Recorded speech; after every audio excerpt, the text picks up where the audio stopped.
எப்போ நீங்கள் மற்றவங்க கிட்ட எப்படி சக்ஸஸ்ஃபுல்லாக இருக்கிறது, எப்படி மோட்டிவேட்டடாக இருக்கிறது, எப்படி கன்சிஸ்டண்ட்டாக இருக்கிறது, எப்படி ஃபோக்கஸ்டாக இருக்கிறது அப்படின்லாம் கேள்வி கேட்டு அதுக்கான பதிலை எதிர்பார்த்து காத்துட்ருக்கீங்களோ அப்போவே நீங்கள் உங்களோட தேவைக்காக ஜெயிக்கணுங்கிறது இல்லாமல் மற்றவங்கெல்லாம் ஜெயிக்கிறாங்க நம்மளும் ஜெயிச்சிடணும் அப்படிங்கிற எண்ணத்தில் இருக்கீங்கன்னு அர்த்தம். ஏன்னா உண்மையிலே ஜெயிச்சாகணும் அப்படிங்கிற தேவையும் ஆர்வமும் உங்ககிட்ட இருந்ததுன்னா உங்களை இன்னொருத்தர் மோட்டிவேட் பண்ண வேண்டிய அவசியமே உங்களுக்கு இல்லை. You will automatically B self motivated. இன்னொருத்தர் உங்களுக்கு முதுகுக்கு பின்னாடி இருந்து தள்ளி தூக்கி விடணுங்கிற அவசியமே இல்லை. You will be pushed by yourself and your thoughts.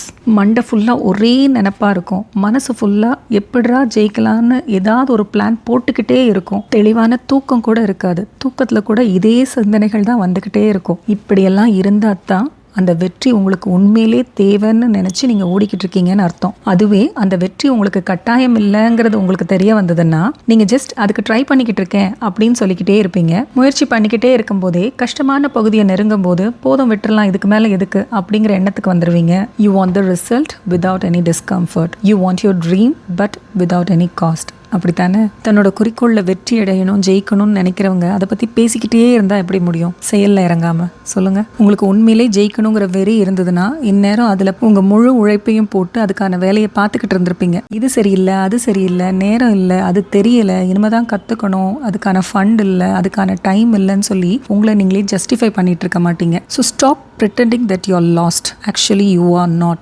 கஷ்டப்படாமல் எல்லாம் வேணும். எப்படி சாத்தியம்? சொல்லுங்கள். ஒரு மனுஷன் எப்போ மற்றவங்களையும் தன்னை சுற்றி இருக்க சூழலையும் குறை சொல்லிக்கிட்டு இருக்கானோ அப்போ அவனுக்கு இன்னும் ரொம்ப தூரம் போக வேண்டியிருக்கு லைஃப்லன்னு அர்த்தம். He has a long journey to travel. அதுவே ஒரு மனுஷன் மற்றவங்க கிட்ட குறைய கண்டுபிடிக்காம தான் மேலே தான் குறை இருக்குன்னு சொல்லி தன்னை ப்ளேம் பண்ணிட்டு இருக்கான் அப்படின்னா அவன் போக வேண்டிய பாதையில் பாதி வழி கடந்து வந்துட்டான்னு அர்த்தம். அதுவே ஒரு மனுஷன் யாரையும் குறை சொல்லாமல் எதையும் குறை சொல்லாமல் என்ன நடந்தாலும் அதை அப்படியே ஏற்றுக்கிற பக்குவத்துக்கு வந்துட்டான் அப்படின்னா அவன் லைஃப்பில் வர வேண்டிய இடத்துக்கு வந்துட்டான்னு அர்த்தம். நம்ம ஆசைப்படுற சக்ஸஸ், ஃபேம், மணி, ஃப்ரீடம் இது எல்லாமே ஒரே ஒரு விஷயத்தை தான் டிமாண்ட் பண்ணுது. என்ன தெரியுமா? நம்மளோட டிரான்ஸ்ஃபர்மேஷன். நாம நம்ம கம்ஃபர்ட் ஜோனை விட்டு வெளியில வந்து அதுக்கான முயற்சிகள்ல கடினமா ஈடுபடணும். அதை யார் செய்ய ரெடியா இருக்கா? இருந்த இடத்துல இருந்து சுகமா எல்லாம் வந்துருமா?